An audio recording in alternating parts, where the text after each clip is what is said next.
आज से 5000 वर्ष पहले इस सारे संसार पर क्षत्रियों का शासन था। केवल 5000 वर्ष में हमारा इतना पतन हुआ कि आज संसार में सुई की नोक रखने जितनी जगह पर हमारा शासन नहीं। शासन आते हैं और चले जाते हैं, ये कोई बड़े पतन का सूचक नहीं है।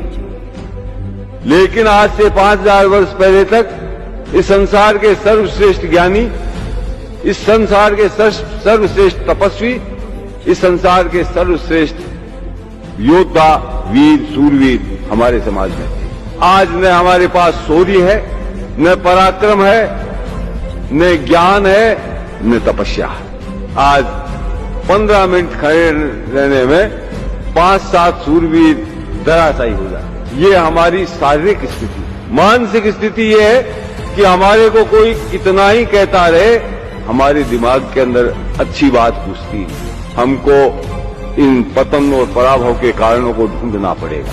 हम चाहें कि हम जैसे जैसा जीवन जीते रहें और क्षत्रिय बने रहेंगे, ये संभव नहीं। भगवान देव पतन कैसे हुआ? जब किसी भी समाज का पतन होता है तो सबसे पहले वो समाज अपने धर्म को भूलता है। स्वधर्म क्या है इसको पहचानने की कोशिश नहीं करता और पाखंडी धर्मों के चक्कर में फंस करके अपने स्वधर्म को तिलांजलि दे देता। तब उसके पास उत्थान का जो पहला साधन स्वधर्म है वो उसके हाथ से चला जाता है और धर्म के नाम पर पाखंड में वो ठगा जाता है, जिससे उसका न कोई सांसारिक क्षेत्र में उसको लाभ मिलता है, न आध्यात्मिक क्षेत्र में उसको कोई लाभ मिलता। वो अपने स्वधर्म से दूर भटक जाता है। उसके बाद वो समाज अपने इतिहास को भूलता है। आज विभिन्न क्षेत्रों में ऐसा कोई क्षेत्र नहीं जिसके अंदर हमारा महापुरुष पैदा नहीं हुआ और जिसने संसार भर में अपनी ख्याति नहीं पैदा की। वो रजनीश कहता था 10,000 रोज 10,000 मनुष्यों को, सैनिकों को रोज युद्ध में मारने वाला भीष्म पितामह भी क्षत्रिय समाज में पैदा हुआ और चींटी को भी मत मारो, ये अहिंसा का उपदेश करने वाला भी क्षत्रिय समाज में हुआ। चारों तरफ की ज्ञान की हमने पराकाष्ठाएं तोड़ दी, वीरता की हमने पराकाष्ठाएं तोड़ दी, तपस्या की हमने पराकाष्ठाएं तोड़ दी। संसार में आज तक विश्वामित्र से लंबी तपस्या करने वाला संसार में कोई तपस्वी हुआ है जो संसार में आज तक कोई नहीं कर सका, जो राम के काल में नहीं हुआ, जो महाभारत के काल के अंदर नहीं हुआ, वो राजपूत काल में राजपूतों ने करके दिखाया। माथा कटने के बाद लड़के दिखाए और माथा कटने के बाद 1-2 हाथ तलवार के चला दिए नहीं, कोसों तक बिना माथे के लड़ते हुए चले गए। लोगों का सिर यहां पड़ा है, धड़ मिला है 5 कोस दूर, धड़ मिला है 10 कोस दूर। आज दोनों जगह उनकी समाधियां बनी हुई हैं, दोनों जगह पूजे जाते हैं। जहां सर गिरा वहां भी समाधि बनी हुई है, वहां भी पूजा होती है। जहां धड़ गिरा वहां भी समाधि बनी हुई है, वहां भी पूजा। ऐसा कोई क्षेत्र नहीं था जिसके अंदर हम सर्वश्रेष्ठ नहीं, और आज ऐसा कोई क्षेत्र नहीं है जिसके अंदर हम सबसे गए गुजरे नहीं। चाहे वो ज्ञान का क्षेत्र हो, चाहे वो वीरता का क्षेत्र हो, चाहे वो तपस्या का क्षेत्र हो, चाहे शारीरिक बल का क्षेत्र हो, चाहे बौद्धिक बल का क्षेत्र हो, चाहे मनोबल का क्षेत्र हो, चाहे आध्यात्मिक बल का क्षेत्र हो, हर क्षेत्र के अंदर हम पिछड़ते जा रहे हैं। उसका कारण अपने धर्म का और इतिहास का ज्ञान नहीं होना। इतिहास मरे हुए समाज को पुनर्जीवित करने की क्षमता रखता है। इतिहास निर्जीव शरीर में जीवन पैदा करता है। एक विदेशी पर्यटक भी रणथंभौर को देखने जाता है, एक विदर्भी भी रणथंभौर को देखने जाता है, एक दूसरे समाजों का रणथंभौर को देखने जाता है। वहां क्या देखता है? कितने ऊंचे पहाड़ पर ये बना है, इसकी दीवारें कितने सुरक्षित हैं, इसमें महल कैसे बने हुए हैं, ये देख के लोग क्या है। और हम भी आज उन पर्यटकों की तरह रणथंभौर, चित्तौड़ आदि किलों को देखते। उसका कारण क्या है? इतिहास के ज्ञान का अभाव। हमारे अंदर वो चिंगारी नहीं फूंक सकते जो चिंगारी रणथंभौर के अंदर विद्यमान। यदि हमको इतिहास का ज्ञान होता तो कोई भी राजपूत रणथंभौर के किले की सीढ़ियों पर चढ़ता तब उसका कलेजा धक धक करने लग जाता, कहीं ऐसा नहीं हो अंदर जोहर हो रहा हो, मैं अंदर प्रवेश करूं, कहीं जोहर की जलती ज्वालाएं मेरे को नजर नहीं आए, कहीं ऐसा नहीं हो जीत कर भी दुश्मन के झंडों को आगे करके लौट रहा हमीद जोहर के निराशाजनक प्रदर्शन को देख करके अपने जीवन से निराश हो गया हो, वो कहीं अपना मस्तक काट करके शिव जी के ऊपर नहीं चला रहा। इस इतिहास का ज्ञान नहीं है तो हमारे लिए रणथंभौर एक पत्थरों की दीवारों से अधिक कुछ नहीं, एक पत्थरों का संग्रह मात्र है। आज हम अपने स्वधर्म को भूल रहे हैं, पराये धर्म को अपना धर्म समझ रहे हैं। कृष्ण भगवान ने गीता में कहा है, श्रेया नाम स्वधर्मो विगुण पर धर्मो भयाव, तेरे स्वधर्म का पालन करने में ही तेरा कल्याण है। दूसरा धर्म भय को देने वाला, दूसरा धर्म तेरे को कायर बना देगा, तेरे को पलायनवादी बना देगा। फिर कृष्ण भगवान कहते हैं, दूसरे के धर्म का तू ठीक प्रकार से पालन कर ले तो भी तेरा कल्याण संभव नहीं, लेकिन अगर तेरे स्वधर्म का तू टूटा फूटा भी का पालन कर लेगा तो तेरा कल्याण।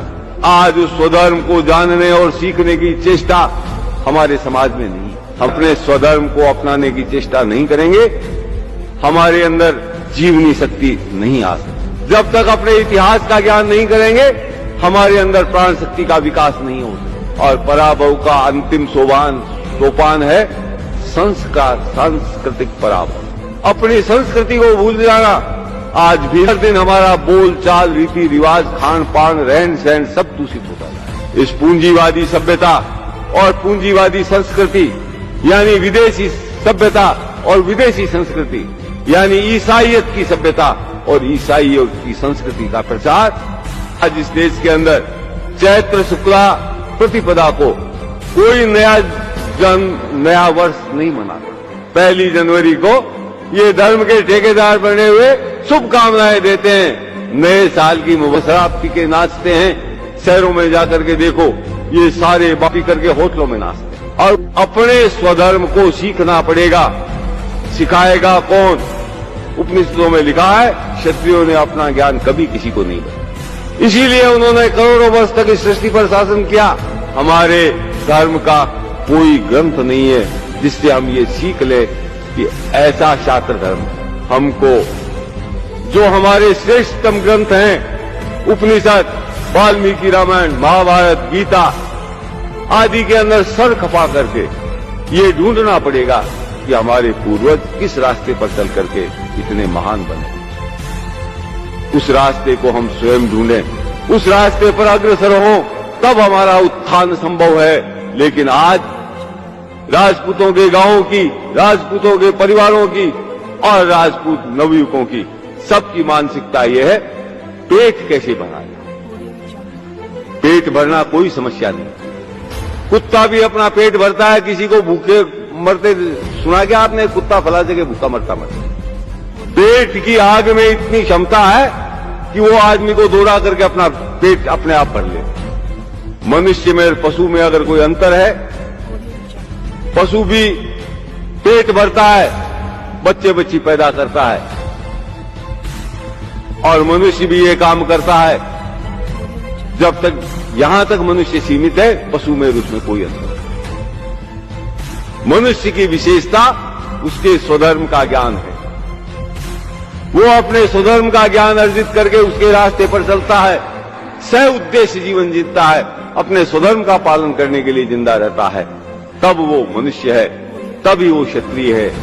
और आज एक भी राजपूत इस मार्ग पर चलने के लिए तैयार है। उनको ऐश चाहिए, उनको आराम चाहिए, उनको दूसरों की देखा देखी अपनी संस्कृति को तूली लगाना मंजूर है, लेकिन अपने धर्म, इतिहास और संस्कृति को रक्षा के लिए प्रयत्न करना मंजूर है।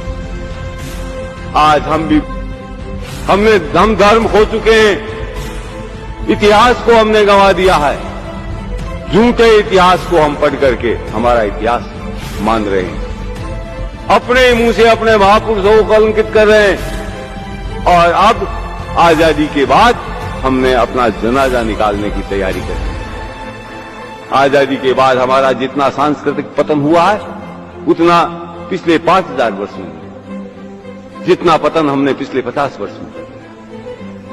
इस पतन के बाद हम राजपूत नहीं रहेंगे, हम क्षत्रिय नहीं रहेंगे, इस बात को आपको स्वीकार करना चाहिए।